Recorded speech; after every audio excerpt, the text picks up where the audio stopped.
Okay, hello everyone again. This is our February meeting for Livermore Indivisible. My name is Marla Kirby. I am a member of the steering committee for Livermore Indivisible, and we're going to talk about the March primary election ballot and walk through some of the races and an overview of the what's on the ballot. So I'll just keep going. The agenda. So we're going to go through important dates and why it's called primary, talk a little bit about those issues, give you an overview of the ballot, the different parts of the ballot. We'll talk about some of the contested races. We're not going to talk about all of them. Some you know well, I'm sure, and others you may not know as much. So those are the ones that we're going to talk about.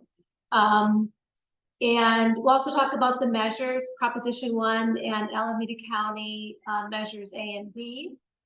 We'll also talk a little bit about the Democratic Party Alameda County Central Committee, which is on the ballots of all registered Democrats.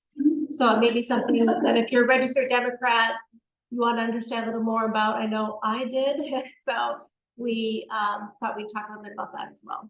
And then we'll have time for questions at the end. And I want to say, if you have questions throughout, just feel free to ask. I'm not an expert. I just kind of did a little bit of work to figure out some of these things. And so I welcome discussion. People have questions and maybe others know answers and I don't. And I'm happy to try to answer what I can. So important dates. So election day is Tuesday, March 5th. But you all should have gotten your vote by mail ballots by now. And I think we're trying to encourage people to vote as soon as you can, so that if you're on a canvassing list or a phone bank list, you'll be cycled off. Once you turn in your ballot, campaigns look at those and they'll say, oh, take me off the list. I've already voted. So vote as early as you can. Deadline, if you're not registered to vote, you can do that until Tuesday, February 20th, and also in person Tuesday, March 5th, on election day. If you're a no party preference voter, you did not register with a party, you can cross over to vote in the presidential primary election for the Democratic Party if you're interested in doing that.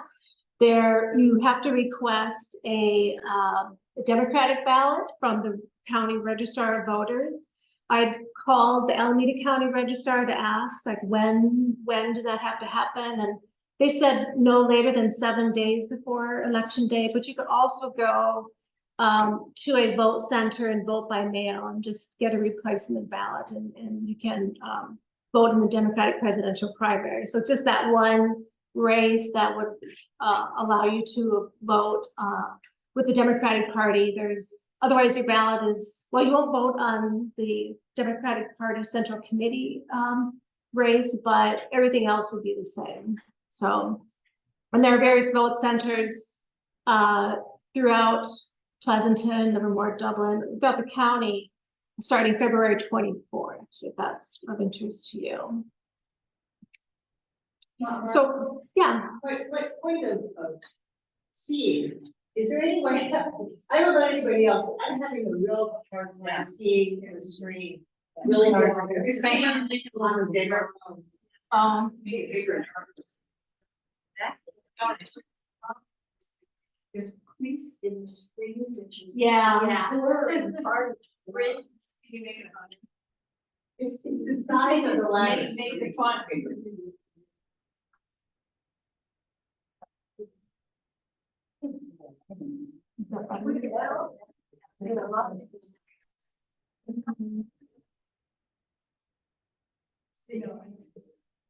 Or we could turn off the lights in the back, or just read them out loud really loud. Oh, okay. See the reading, so yeah, okay. Yeah, and we could send out the presentation afterwards too, because I have some resources at the end that some of you may be interested in consulting. So why is this called a primary election? I think in the past, we've always thought about primaries only being like sort of narrowing the field, and there's a general election where it's, only one, party selection, one person from each party that you select for each office. In 2010, the voters approved the top two candidates open primary act that went into effect in 2012. And the goal with that was pushed by Governor Schwarzenegger. The goal was to allow independents or no party preference voters to participate in the nominating process, so that there would tend to be more moderate candidates that would move on to the general election. That was the idea. So all candidates for partisan offices that are running, regardless of party preference, will appear on a single combined ballot. And voters can vote for any candidate from any political party. And I don't know if you've looked at your ballot, but you can see that with the Senate race. It's a little hard to see, but you can see all of the names on that Senate ballot, and it's a lot. So you have to go through and figure out who you're voting for and not select the wrong one, because it's all of the candidates for that race. So it's not true of the presidential election, though, that is only by party. And also, as I said, the county central committee for each party has their own. And also nonpartisan offices such as judges, schools, special districts remain open to all voters, all eligible voters. So now, if you look at the ballot, it's split into 3 categories. I was going to try to show up, it's so hard to see. So there's the first category, which is the party nominated offices. And so that's like the president. So that's nominated, the candidates are nominated by the party. The second category is voter nominated offices. And these are nominees selected by the voters. That's like the Senate list that I talked about. So it's the top 2 vote getters, regardless of party, will move on to the general election. And the third category is nonpartisan. So that's no political party nominates a candidate, and you're not given any party preference for that candidate on the ballot. But whoever wins the majority would win that race. Otherwise, it would be the top 2 vote getter if there were multiple candidates, more than 2. So for which race is on the ballot this March? For which one is this a primary election? So if it's the presidential race, that is a primary election, because we're winnowing down the field based on party. It's an open primary, what's considered open primary for voter nominated offices, like congressional offices and state legislative offices. So the top 2 of those races advance to the general election. And for nonpartisan offices, as I said before, it's if there is a majority winner, then that person will win the race and hold that office. But if nobody wins the majority, then the top 2 go on to the general election. And so for the ballot that we're looking at this March, this is the general election, in the sense that whoever wins this race holds that office, or the proposition or measure passes. And so that would be the county central committee. So that we're voting on, if you're a registered Democrat, you'd be voting, and those people who win the most votes would win. For the zone 7 and any other district races, which aren't in this on this ballot, but also the state proposition and the county measures. So it's the majority. I think it's a majority vote. Those would go into effect. These explanations are actually in both the Alameda County Voter Information Guide, as well as in the state guide. If you want to try to understand a little better, it's a little complicated, but it's actually laid out pretty well in the Alameda County pamphlet if you want to take a look at that. So moving on to the ballot itself, I talked about a few of these. So there's obviously the presidential race. unless you're a no party preference, and then you won't have a presidential pick on your ballot, unless you get the crossover ballot, as I mentioned before. If you're a party member, also the county central committee you'll be voting on. You'll be voting on the US Senate for both a full term and a partial unexpired term. So this is because of the death of Senator Dianne Feinstein in September. Governor Newsom appointed the Fonza Butler for the interim, but also this was put on the ballot as a for someone to fill that partial unexpired term. So my understanding is this is the primary for that, and so whoever wins in the general in November would serve from November to January. So it's a very short term. And if you look on the ballot, it's for the full term, there's like, I don't know how many candidates, 30 or 50, but for the short term one is only like 6 or 7 that are running for that. So, but just remember that it's 2 separate races, so you should vote in each one. There's also, of course, the congressional US representative race, and I guess the next one. So the state Senate District 5 is also on the ballot.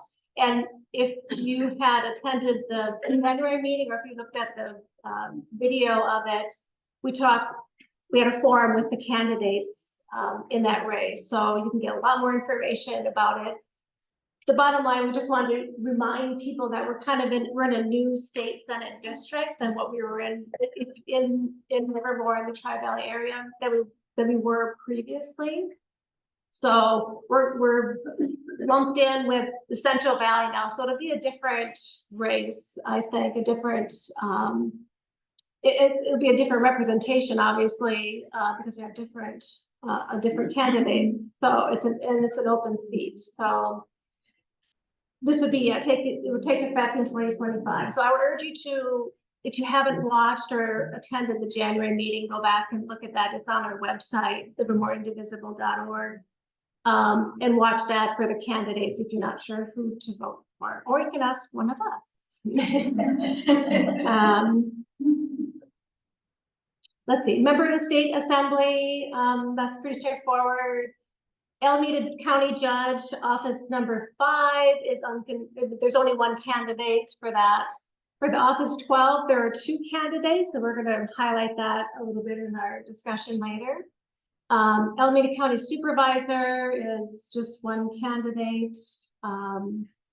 Zone 7 has also 2 races, 1 full term, 1 short term. Again, it's a similar thing. One of the directors had stepped down, and so the short term is filling in the interim, and then there's a full term that's also being voted on. We're going to talk more about that race later also. Measure A, Alameda County Civil Service Examination Posting. We're going to talk about that, as well as Measure B, the recall procedures. And then Prop 1, the state proposition on mental health care and addiction treatment. And we'll talk about that later as well. So for the contested races, as I said, we're going to talk about the Superior Court judge and then Zone 7.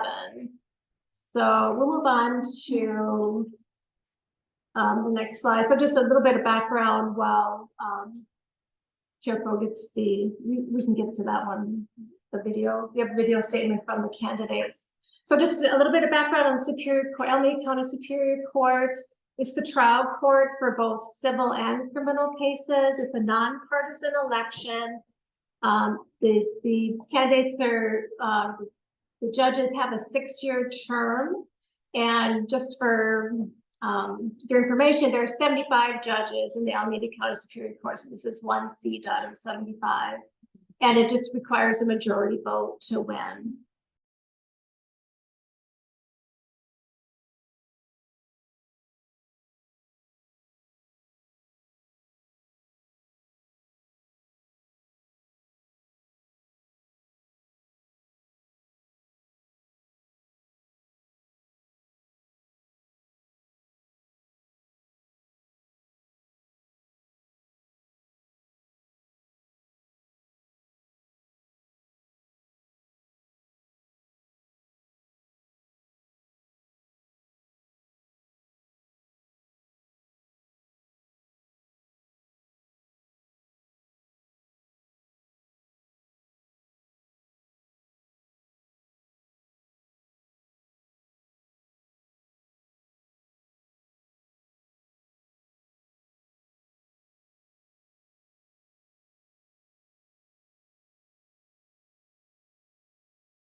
think I hear you twice. I don't. Okay, Zone 7 is the Tri-Valley Region's water wholesaler, and it provides clean and fresh water to 4 retail services. California Water Service Company, which serves South Livermore, the cities of Livermore and Pleasanton, and the Dublin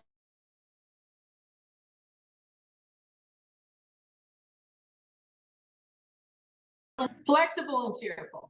Okay. It also, Zone 7 also sells untreated water to agricultural customers as well as other customers. Just a bit of the history of Zone 7, which I was not aware of. Perhaps some of you were, but the slide did show, it does show that it's a conservation district. And at first I thought, well, what is that, and why is it a conservation district? And I looked it up, and evidently in 1949, there was a vote at the legislature that created the Alameda County Flood Control and Water Conservation District Act, which allowed Zone 7 to be created at some point in the 1950s. In the 1950s, evidently there was quite a bit of flooding that occurred in the valley. And a special district was created. And you might say, well, what is a special district? I didn't know exactly what a special district is. And it's where it's a local government, and it's created by the people of the community to deliver specialized services essential to their health, safety, economy, and well-being. And as I mentioned, after flooding in the 1950s, the Zone 7 agency was created in 1957 with a Tri-Valley wide vote to create that special district. So where does Zone 7 water come from? Most of it, 3/4 of it, comes from the Sierras. A small portion comes from local groundwater, which is stored in Del Valle. And there is some replenishment and recharging and monitoring of our local groundwater.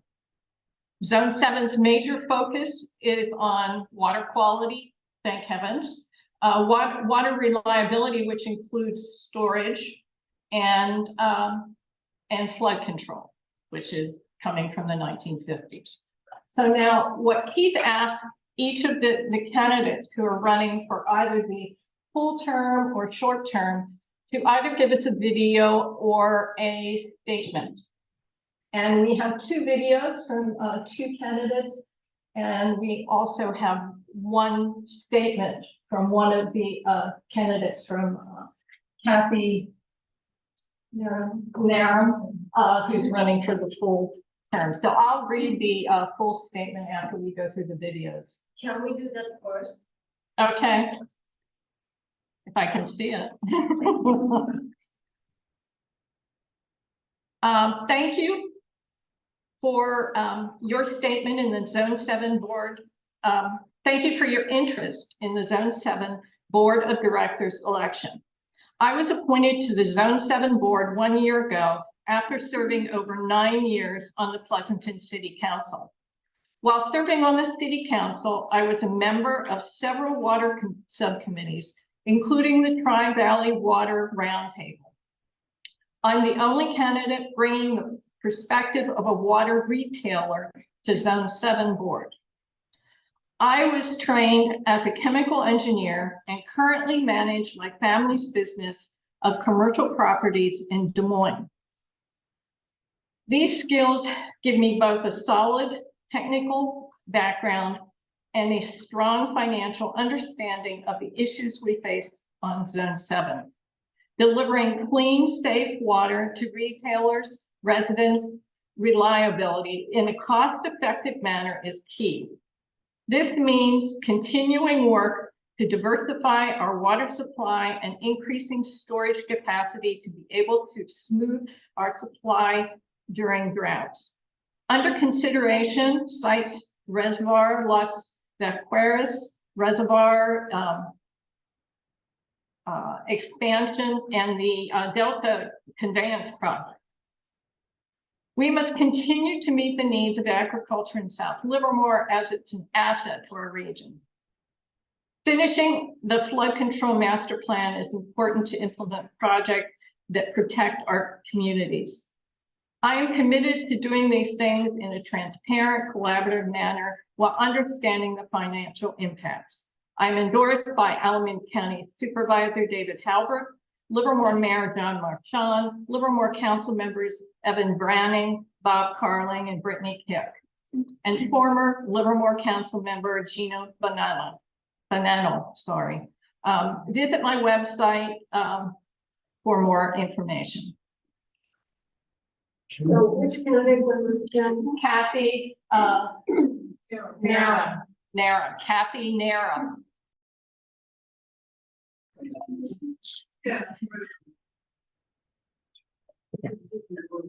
Can we go? Yes.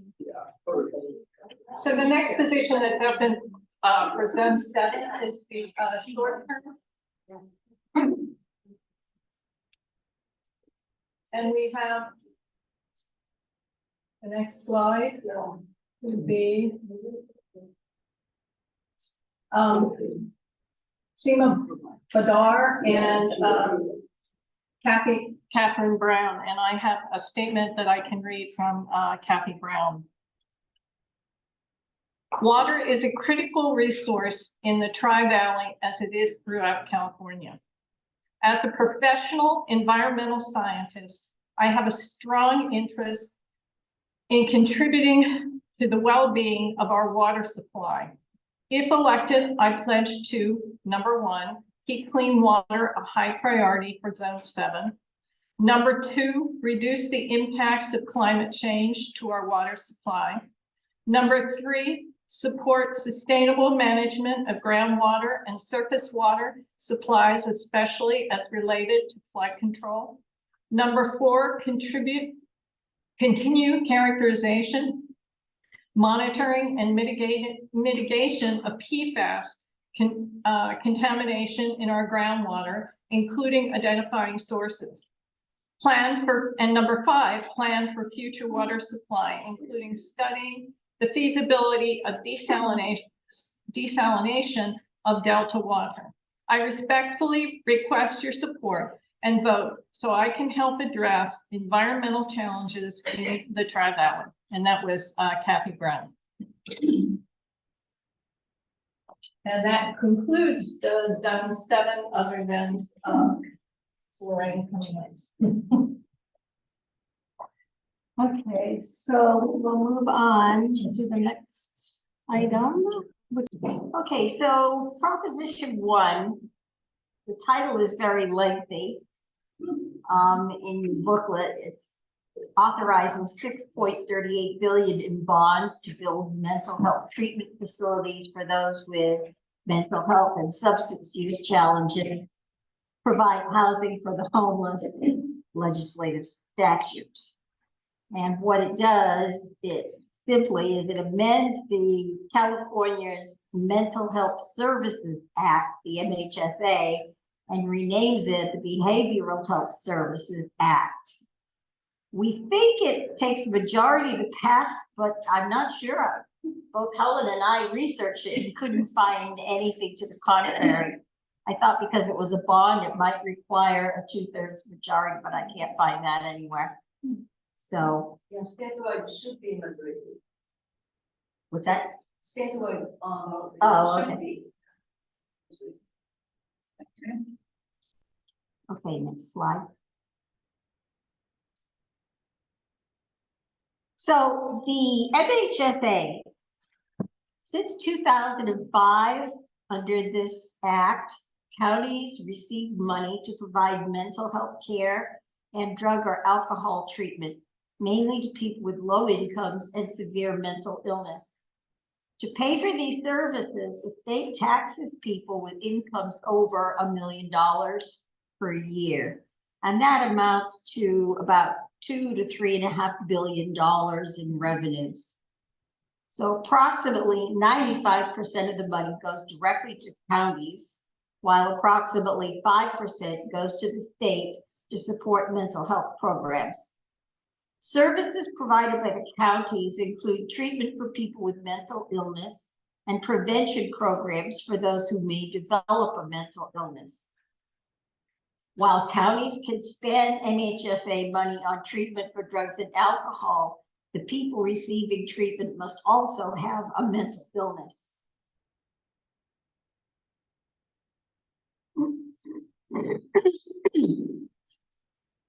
So under Prop 1, excuse me, the state would now get 10% of the tax money, increased from 5%. And it would be required to spend a dedicated amount on more workers and prevention. The counties would receive 90% of the tax money, decreased from 95%, for services like crisis response, outreach. Counties would be allowed to use the MHSA funds on drugs and alcohol treatment for people without a mental illness. So that broadens what they're able to do. The $6.4 billion bond for increasing treatment facilities would be to address less than half the statewide shortage, but it would also be used to convert hotels and other buildings into housing.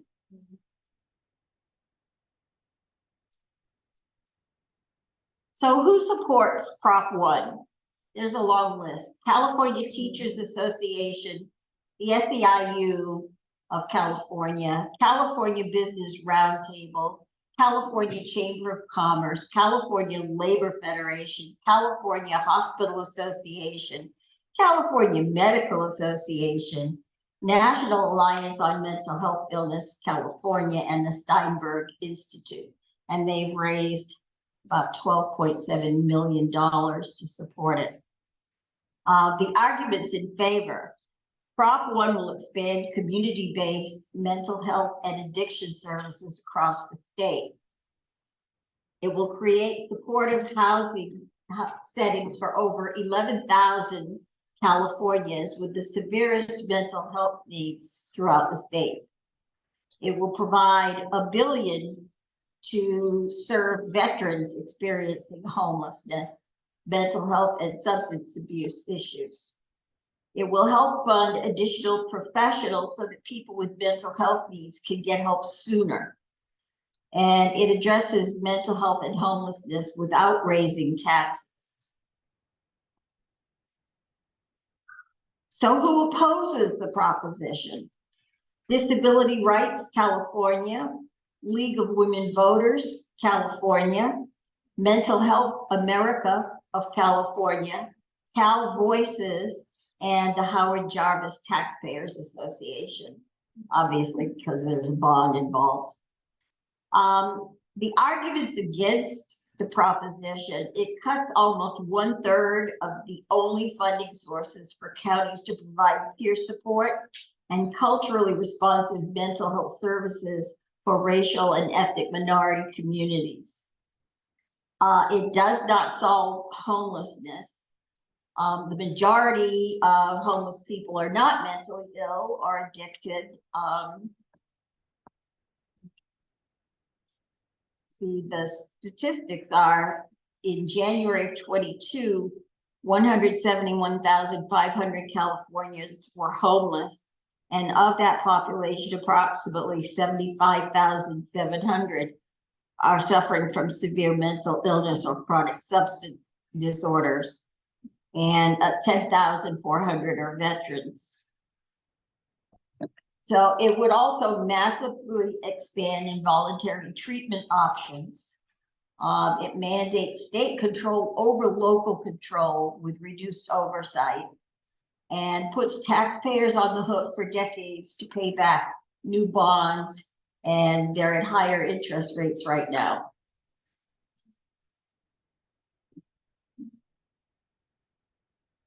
That's, Anyone have any questions? yeah, Does, the writing of the measure, break down the monitoring of the Alameda community? yeah, I don't have the details on it. But that was one of the criticisms of it, was that the monitoring, some people feel is not sufficient.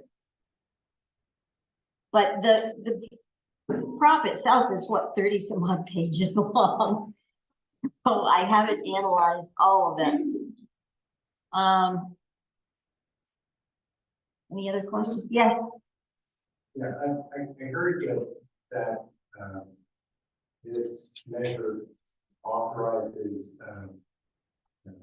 additional problem, authorizes the government to involuntarily commit people on lower standard basis. Do you know anything about that? Yeah, it's interesting you should mention that. The League of Women Voters had a really strong opposition to the proposition. They say that, I'll read from their comment. The bond portion of the measure was rushed through the legislature with last-minute amendments that opened the door to funding involuntary treatment in locked facilities. The rushed nature of these amendments precluded substantive debate and ignored arguments from diverse community-based organizations and healthcare and civil rights advocates. These groups contend that community-based care is more effective than institutionalization, and that incentivizing institutionalization will both lead to worse health outcomes and curtail individual liberties. So, as it is now, we have the Welfare and Institutions 5150, where, if someone is in crisis, they can be taken to an involuntary hold for 48 hours, but then they have to be released unless they consent to remain. But this would allow for, I think it's called care courts. Yes. Where people could be sent to involuntary treatment for minor crimes if they're deemed to be to have a mental illness. Yeah. What is the situation in terms of involuntary treatment right now? Right now, well, as I said, there's a 5150. Right. But that isn't used much. After a 48-hour hold, they have to be released. I worked as a clinician back in the 80s. I was a senior therapist in a residential drug treatment program where people were court referred. So it is a form of involuntary treatment.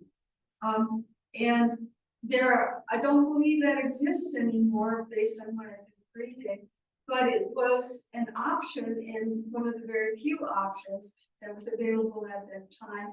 And I don't know that it's available anymore. I actually thought the results, the positive results were still very low, but there were some results. So the background thing is the care code law was introduced by the Sudan Eggman. It was actually originated with the Governor Newsom. And the biggest complaint about that particular law allowing the judge to make people to go into the treatment was we don't have enough capacity to treat them. So this bill, actually this measure was pushed through the legislative bodies again to support that particular care code shift. And the problem was the currently the previous bill was focusing on actually the community organizations to actually address the problem. So like the familia doing the stuff on the ground. So it's a culturally competent and peer-to-peer students. That's less expensive and it's more effective. So the results are just started to come in because I think it's like 2 years in. However, that funding can be deeply cut because of this bond measure. And the bond measure cannot be easily changed. We have to accept another one to change. So legal union voters are saying we really need to think about the details and close the loophole before passing it. But it's gonna be super hard to stop this proposition because funding is strong and Governor Newsom has 100% weighing in. And the resources in opposition are much weaker. It's only $1 million. Yeah. Yeah, so, There are a lot of people who have mental problems in the consent decree. Which is unfortunate. My case was were dual diagnosed. They had mental health and addictive problems, and there's a pretty big population like that. But they weren't getting what they needed then, and it's much worse now, and this maybe it will help, but I'm worried about the monitoring of the monies.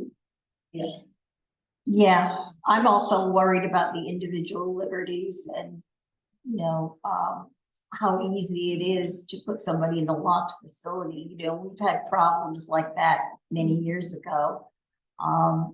This wasn't mine wasn't a locked facility. They could be- But I'm talking about this proposition. This increases locked facilities. Trish, Yeah, so this isn't either for or against, it's simply, in talking with, our, local, police officers that work with our homeless population, one of the things they've commented, they've talked about is, and hope I'm not speaking out of turn, but, you know.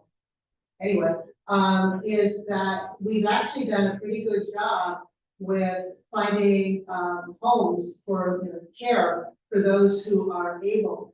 But there is very little way, that, it is very difficult with, the remaining population, based on the way laws have changed, both with regards to drugs and alcohol,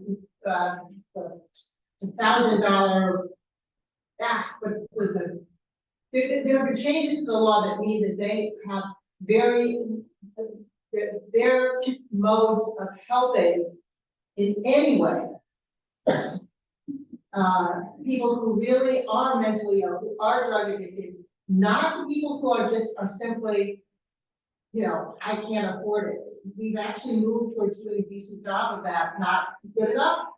No, but we really have a problem, and I understand the problems that the League of Women Voters are bringing up. I also understand the problem that's trying to be addressed. But as you're thinking about that, keep in mind that,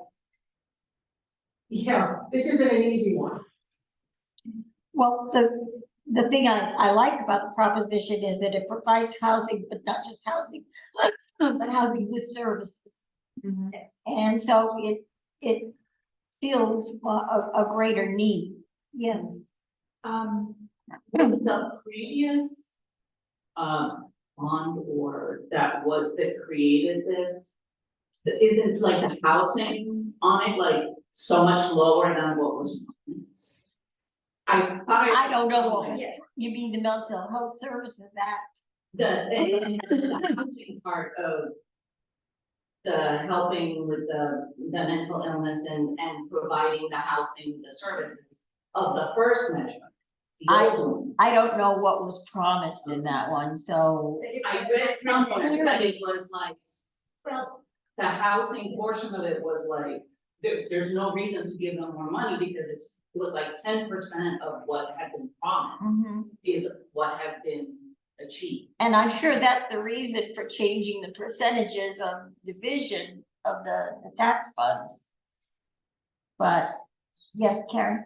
I heard an interview given by Newsom on this. He made a comment in the 50s when Reagan, I might be out here, when Reagan was governor of California, there were 30-some thousand beds for people that with mental health issues. And now it's down to maybe like 3,000. So it, whether that's an accurate statement or not, but that is what he was saying. We really need more beds. We need more healthcare services. Yeah, well, I think it was also during the Reagan administration that they wanted to deinstitutionalize people. And so they just turned people with mental illness out of the care facilities onto the street with no halfway measures, no support. And that created a real crisis. I'm not so sure about the Reagan administration. I was involved with recently deinstitutionalized adults in the 60s.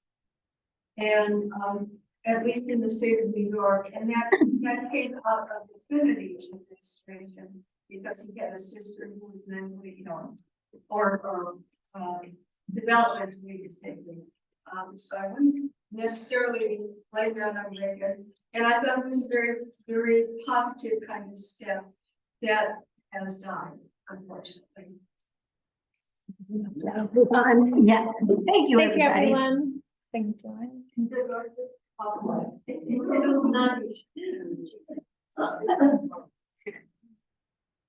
Okay, Alameda County Measure 1, Civil Service Measure. The title is, it's a charter amendment.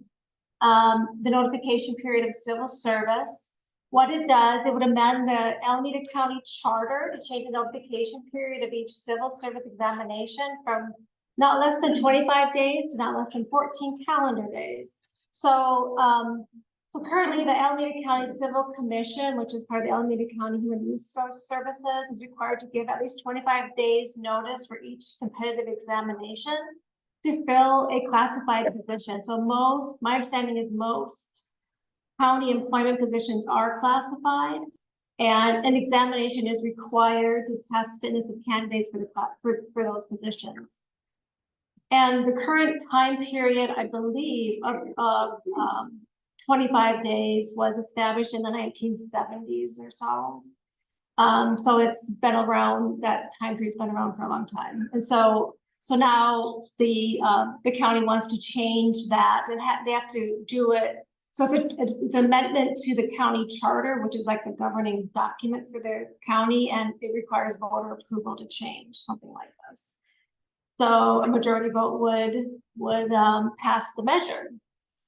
So who supports this measure? The Alameda County Civil Service Commission, the Alameda County Management Employees Association. Their argument is that it would modernize county recruitment practices so that the county is more competitive when they're having a lengthy time period for giving notice of these examinations. It put them at a disadvantage in a competitive job market. And so they're losing good candidates to other jurisdictions that have shorter time periods. And they also argue that there are contemporary recruiting methods that facilitate, quicker, ways of getting the information out than in the past. And so 25 days is outdated. Who opposes is the Alameda County Taxpayers Association. Their argument is that these shorter time periods benefit insiders, contributing to a culture of political interference in county staff administration. So apparently this was, the arguments against refer to a few grand jury reports. So the grand jury is something that's mandated by the California Constitution, so that, that to act as kind of a watchdog on the county, make sure that they're doing things efficiently and then, make appropriate use of funds. So for the past 9 years, I believe, the grand jury reports have cited the Alameda County lack of an ethics policy and code of conduct. And so these arguments against, they're saying that because the county has failed to follow up on those, it just indicates a lack of showing that ethics in government is not a priority for them. And so they sort of link it together with this longer time period and say it's going to benefit insiders. I mean, it's sort of putting things together. I mean, maybe it's a good thing to address ethics separately, but I'm not sure that this is, a reason not to support the measure personally. And I did look at other counties just to see, what they had for time periods. And so for San Mateo, it was at least 14 days for most positions. And San Francisco and Santa Clara County, I had 5 or 10 working days, so pretty short time periods. I was just kind of curious how others do it, and it is shorter. So that is, I mean, it seems like a pretty straightforward measure, but I wanted to give a little more background, and I think it's, there's not a lot of controversy about it because it's not well known what it's about. So moving on, unless there's any questions about that one. Moving on to Measure B, which is a little more controversial. This is another charter amendment, and it would adopt the state law recall procedures for use in Alameda County. And what it would do is amend the county charter again to replace the procedures for recall of county officers with those provided with the procedures that are provided for under the California state law. And so if approved, the county recall procedures that are in the charter now that were actually adopted back in 1926.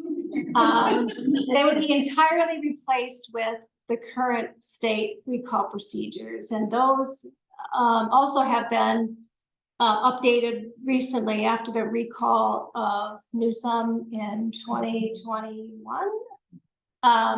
The state revised the recall procedures that apply to county and local officials.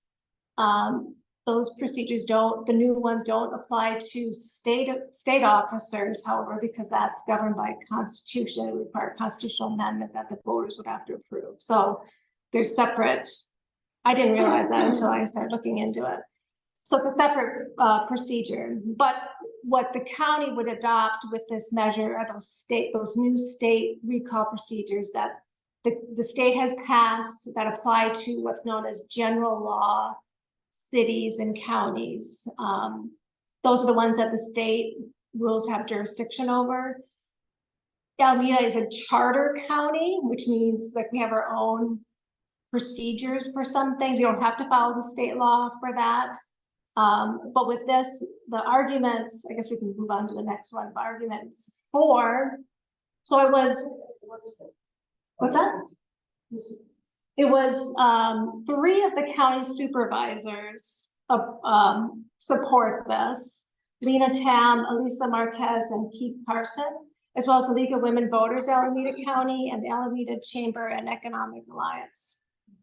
So what they say, they say it's an outdated system that we had. It was passed in 1926.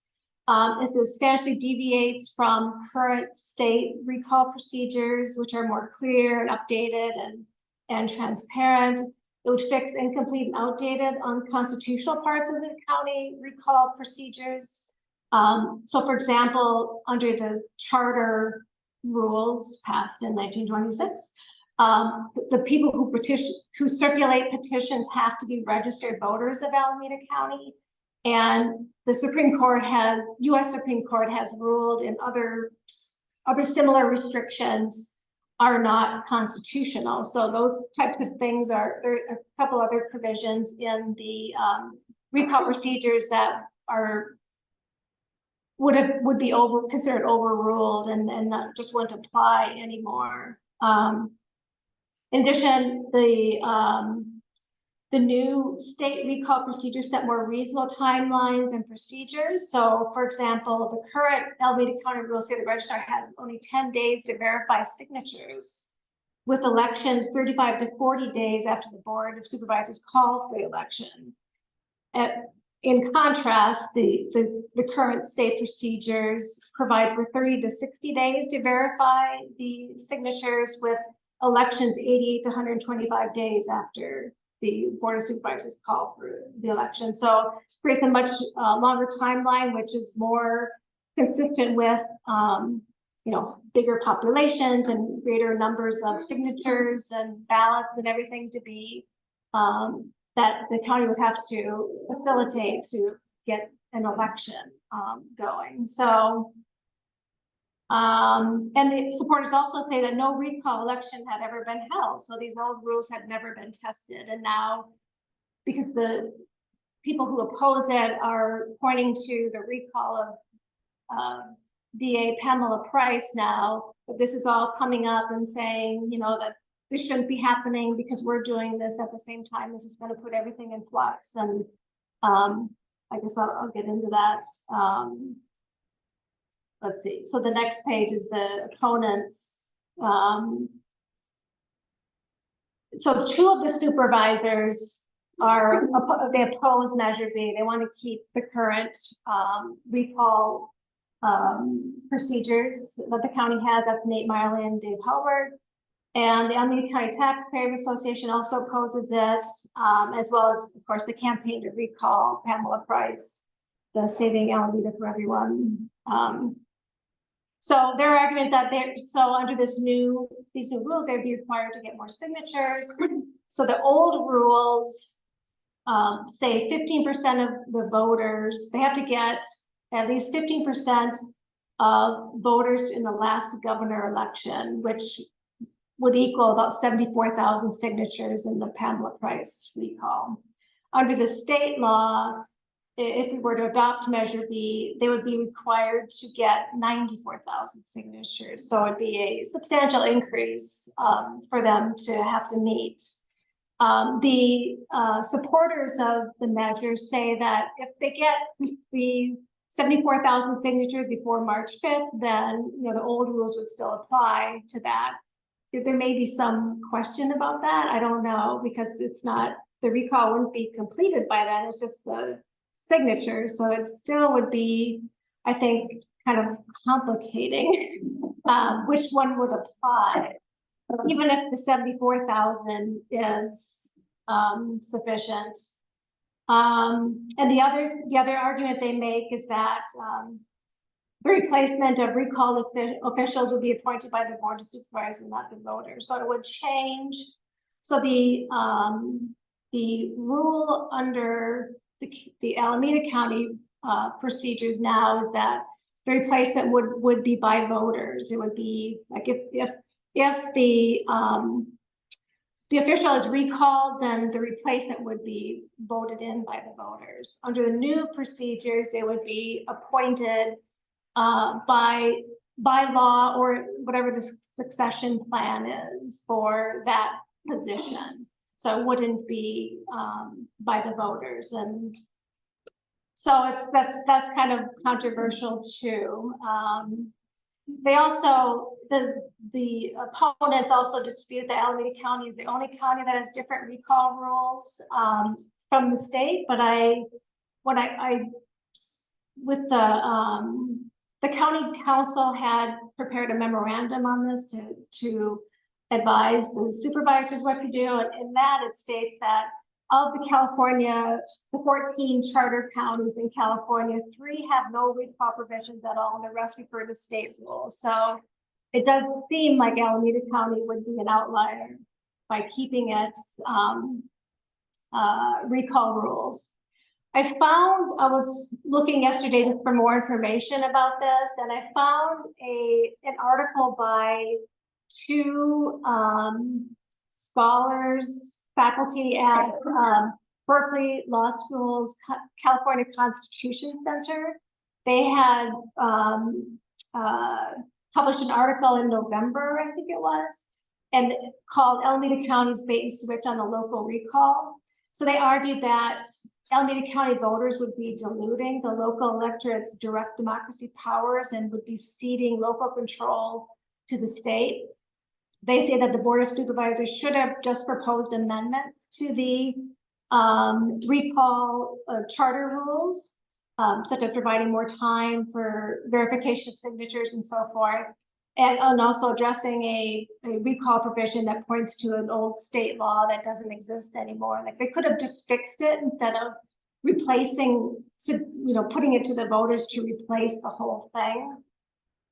And they're saying that Alameda County wasn't being transparent about the changes, and they're pushing a deceptively simple charter amendment when it would, change the recall rules. So they say that by substituting state law for its own charter, the main beneficiaries would be local officials because direct democracy powers would shrink. This would be because of provisions such as the greater number of signatures required, as well as providing for the automatic replacement, which I had mentioned. So they say Alameda County has given voters two bad choices. If you vote yes, Alameda County will give up independent control over local affairs. If you vote no, that would bring chaos into the Pamela Price recall, because there'd still be all these issues with the current Alameda County rules. And so, there would be a lot of questions about how that would proceed. So, I think on the issue of the local control, I think they have a point, but I guess, we're still a charter county, so we could always change the rules at some point by vote of the voters, because that's how you amend it. So I get the point that they're trying to make, though, because it's, their point is that really that the supervisors should have just amended their rules and not, try to substitute it entirely with what the state law provides. So that was kind of confusing. I don't know if I lost you all, but does anyone have any questions? Yeah. Did you actually say that the state, the law that was just passed that governs how recall should occur is not going to, that state officials are not going to have to follow it? That's my understanding. Oh. Because those rules are baked into the California Constitution and requires a constitutional amendment to do. Yeah. So they just apply to everyone else. Yeah, basically. Yeah. Yeah, and the program was before and getting more common. yeah, and before it was used to actually, get somebody who's really bad, right? Right now, if you don't agree with some particular elected officials, let's be gone. Yeah. And that's not really democratic either. So that's kind of a weird point. Yeah. Okay, thank you. Okay, our last topic, the Alameda County Democratic Central Committee. So this would be for those who are registered Democrats, and so you have a Democratic ballot. The Alameda County Democratic Central Committee, the ACDCC, is the official governing body of the Democratic Party for Alameda County. In cooperation with the state and national parties, it works to build local and county Democratic organizations, educate everyone about Democratic goals and values, register voters as Democrats, encourage participation of all Democratic voters, and turn out Democratic voters at every election. Members of the ACDCC vote on resource allocation, endorsements, and relevant resolutions to support these goals. So voting members of all central committees are apportioned by party registration in the California Assembly districts. So in the Tri-Valley, that would be Assembly District 16 and 20. These members are elected, the members of the Central Committee are elected for 4-year terms during the primary election and presidential years. So that's right now. The portion of 8016 in Alameda County, it consists of Pleasanton, Livermore, and Eastern Dublin, and is allowed 4 voting members on the ACDCC. And Western Dublin falls into 20, the Assembly District 20. So on your ballot, you can vote for 4 on the list. And any questions about that? Trish. I was appointed to the Central Committee about a year ago. And it's been an interesting ride, let me just say. This is what it's supposed to be doing. Alameda County is a big county and with a lot of diversity. So there's Livermore and then there's Berkeley, and everything in between. So the people that I'm running as part of a slate. And we are calling ourselves the pragmatic progressives, meaning that we actually want to get things done, that we believe that we need to work towards local. We want to work towards actually accomplishing those goals, and that we do that best when we are focused on Alameda County and our local, how we make change locally. The people who are on, so it's me, it's Jackie Karen Rankel, it's Cheryl Cook Callio, and it's Jan Park. Two of us live in Livermore, two of us live in Pleasanton. We all have come together and we agree on what this is. And I gotta take my glasses off because I can't read. Slogan for forward-thinking Democrats who get things done. And what we stand for is a welcoming Democratic Party that supports workers' rights, equal pay, equitable and affordable housing and healthcare, reproductive justice, LGBTQ rights, quality education for all children, and strong environmental legislation. And we believe that none of that should be particularly surprising. But what we believe is that needs to be the focus, and the way it needs to happen is locally. So that's my, yeah. So what kind of influence does the community have? Can you say the question a different way? You mean what? How does the committee? These are your values, okay? These Right. are the things you want to accomplish. What are your means for doing so? Okay, so we do that by coming in and basically advocating for what I just said on the Central Committee. What the Central Committee does is, as Marla said, allocates resources, decides who they're going to support and endorse, decide what come up with resolutions, hopefully focused in a local way. Let me just think about there was one recently that talked about condemning a school board member in. No, not Sunol, actually, although Sunol was part of that. I mean, they're discussing how to influence the recall. That's another topic that was talked about giving support to. So that's, again, a local issue, working on support there for recall in that case. Now, this was somebody who had some terrible language against the Latinx community, one of the board members there. So that would be an example of a resolution that acts at the local level.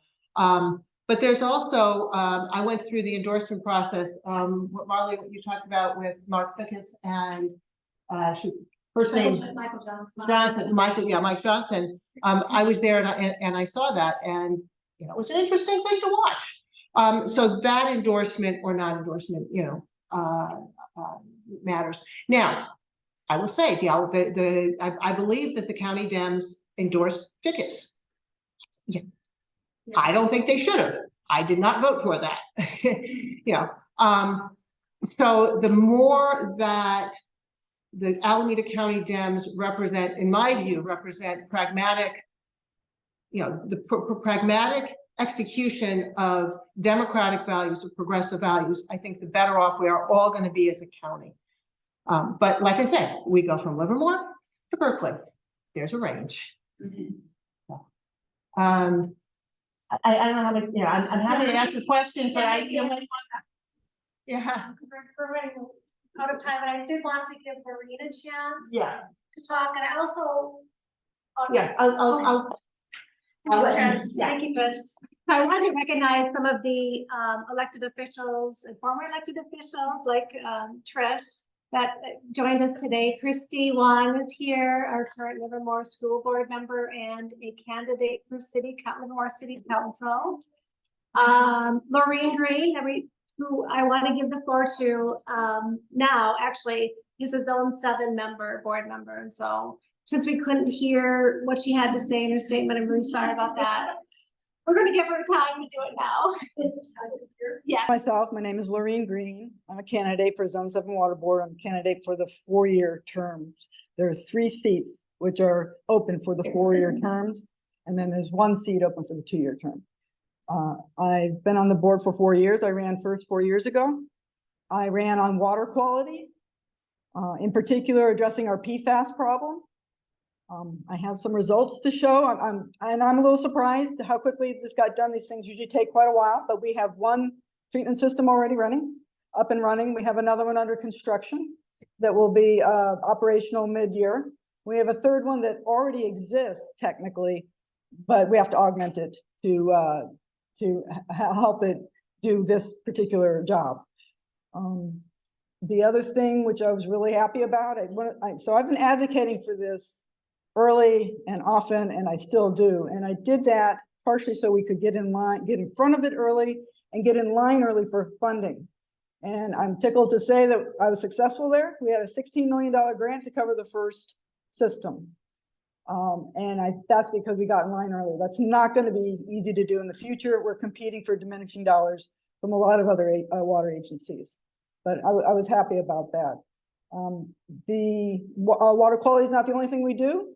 We do also, we're working really hard on increasing our storage ability. We're going to be growing in this area, and we're looking at projects like Sites Reservoir, Los Vaqueros, which already exists, and just looking to expand the use of it. We've got a piece of that action too. And so I support those because we need to store water for the times when we don't have it, which frequently happens in California. The other, as I say, side of that coin is flood management. You know, we get these rains and then we get nothing. We have to capture it when we get it. And so flood management, as mentioned, was, you know, how we came into being Zone 7. And so we have been working on our flood management plan. We have the framework. We're going to spend the next year or so filling in the details of it, but it was due for an update. So and take that's a very important project. Trying to think what else. I guess the final thing is that I'm a water resources engineer, and I come to find that was actually really important, very helpful. A lot of these decisions are in a technical realm, and although we don't spend a lot of time during the meetings talking real deep technical stuff, I do that. I have sideline questions all the time, and I think it's been very helpful for me to have that background. And I will say, I didn't mention this in the video, but there's a 3-way endorsement that I'm doing between myself, Alan Burnham, who is a chemist with a lot of subsurface, you know, under the ground experience, and Catherine Brown. She used to regulate, she was a regulator, US EPA regulator, and she oversaw lots of groundwater contamination investigation and cleanups in Southern California and Arizona. And we have the technical, not just the academic stamp, but the experience behind these things. And I'd love to work with these people if I end up back on the board. So I consider technical, not just a degree, but the experience really, really important. And so I think that was about what I said. Yeah, quick question? I'm a little confused about the Livermore aquifer. Who manages that? We do.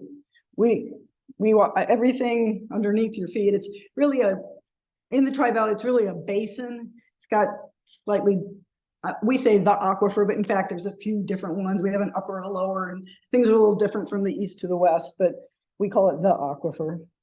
And is the quality of the water in our aquifer monitored carefully? It is, and it's getting monitored even more now. Yes. Is there a particular area that you're concerned about? Is there a particular area that you're concerned about? The location? I'm just curious about the overall quality. So right now I'm dealing with PFAS and other chemicals because I consider that a higher priority. We do, when we use groundwater, it is, we do have a lot of minerals that come along for the ride. So if you're talking about that, it's not considered health-wise dangerous, but I agree, it doesn't help plumbing. But we are lucky to have the aquifer. Let me tell you, during drought, you are really happy you've got this. Other places don't have this kind of backup like we do. So is that the quality question you have or something else? Just curious about the process. You don't have to go down into the weeds about it. Okay, but I'm happy to do sidelines. Good. Catch me on the side, I'm happy to. You good? Okay, yeah, I know, Super Bowl, right? And that was a compliment word. I think that's pretty much it, unless there are any other questions. Yes, Helen wanted to take a few minutes, yes. And while she's coming up, I wanted to ask everyone to consider donating. We have a donation box at the entrance. It's just, we're an all volunteer group. We just do things on our own, and we appreciate any support you get. If you got anything from this today, we would appreciate, anything that you could provide to help support our work. Thank you.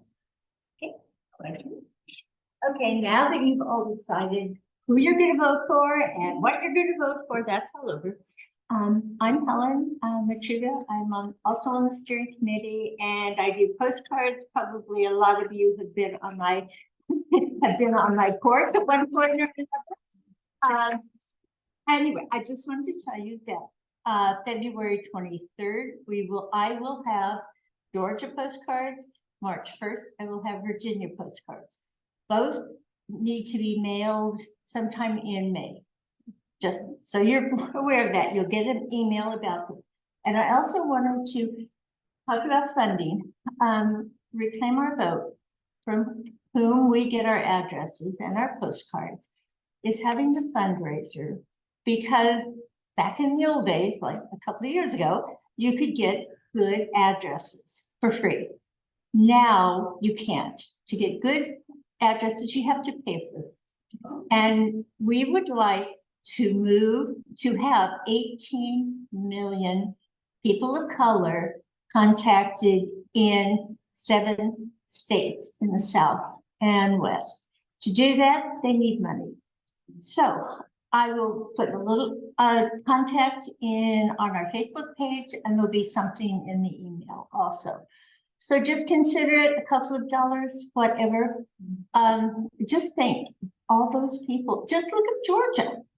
What's happened to Georgia lately? If all those people who have been dissuaded or not allowed to vote have the ability to vote and know how to contact their officials via postcards to find out, actually, where do I vote? It could change a lot. It could make our lives a lot easier when we're out here. And be very thankful you have to vote for the things we have to vote for, not banning books and all that. Anyway, that's it.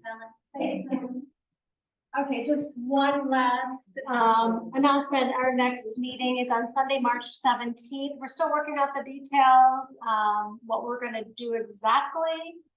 Kyoko?